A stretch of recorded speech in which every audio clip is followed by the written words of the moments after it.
ડીસાના જોખમનગર વિસ્તારની મહિલાઓ આજે રોષે ભરાયેલી જોવા મળી હતી અને તેનું કારણ આ વિસ્તારમાં પ્રાથમિક સુવિધાનો અભાવ હતો। છેલ્લા ઘણા સમયથી આ વિસ્તારમાં ઉભરાતા ગટરના ગંદા પાણીની સમસ્યા અંગે સ્થાનિકો દ્વારા લાંબા સમયથી સ્થાનિક પાલિકામાં રજૂઆત કરવામાં આવી રહી છે, પરંતુ તેમ છતાં સમસ્યાનું સમાધાન ન આવતા લોકોની મુશ્કેલીઓ વધી ગઈ છે। આજે આ વિસ્તારની મહિલાઓ એકત્રિત થઈ હતી અને ડીસા નગરપાલિકા સામે રોષ વ્યક્ત કર્યો હતો। ઉપરાંત આ વિસ્તારમાં સર્જાયેલી અસહ્ય ગંદકીના નિવારણ માટે સ્થાનિકોએ ડીસા નગરપાલિકા સમક્ષ અપીલ પણ કરી હતી।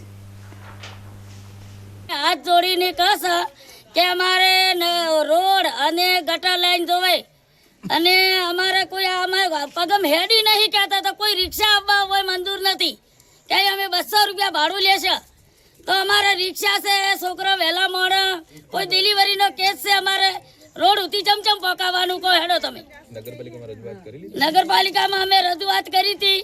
એટલે વોટ લેવા માટે અમારી મિટિંગો કરી, વોટ લે અને પછી કોઈ એનું નામદો કશું બનાવતા નહીં।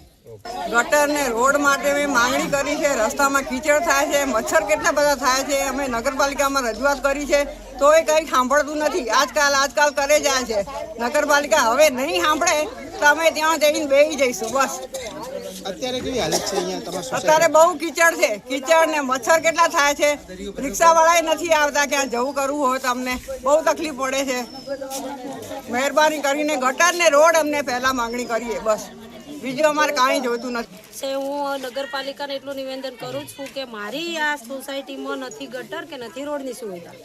અમે લોકોને કેટલી વાર કીધું, નગરપાલિકામાં કેટલી વાર અરજીઓ કરી છે, અમારી કોઈ વાપરી નથી આગળ। આજે પણ મારી એક જ ડિમાન્ડ છે કે મારી આ વસ્તી બહુ હેરાન થાય છે, બરાબર। બાજુની સોસાયટીમાં વેદાંતમાં જ્યારે અમે પાણી આપ્યું ત્યારે 2-3 વર્ષ પહેલાં અમને આખી નગરપાલિકાએ એવું કીધું કે બેન આનું પાણી તમે જવા દો, તમને ગટર લાઈન અમે આપીશું। આજે અમારી નથી ગટર થતી કે નથી રોડ થતો। આજે અમે ગટર લાઈનની માંગ કરી એટલે આજે ભાઈ અમારા વિરોધમાં આવી ગયા, બરાબર। હવે અમે બસ એટલું જ કહેવા માગું છું કે મારે મારી જગ્યા ઉપર રોડ જોઈએ અને ગટર જોઈએ। પહેલાં ગટર આવશે તો રોડનો મને વાંધો નથી, બરાબર। છતાં હું એટલું કહું છું, જો આજે 25-50 મહિલાઓ ભેગી થઈ છે, કાલે આખું જોખમનગર ઉશ્કેરાઈ નગરપાલિકા આગળ આવશે। એટલે હાથ જોડીને પૂછું કે મારી ડિમાન્ડ પૂરી કરો, મારી સોસાયટીને રોડ ને ગટરની વ્યવસ્થા કરી આપો। મારી મધ્યવર્ગની વસ્તી છે, મજૂરિયા લોકો છે, આ લોકો જોડે રૂપિયા નથી। આ લોકો જવું આપવું ઘંટામાં આવતા અને ઘેર મૂકીને જાય આવું જવું હોય, પગ લપસો ના પડે ખાડામાં, હર વખતે કોઈ વાતની સુવિધા નથી।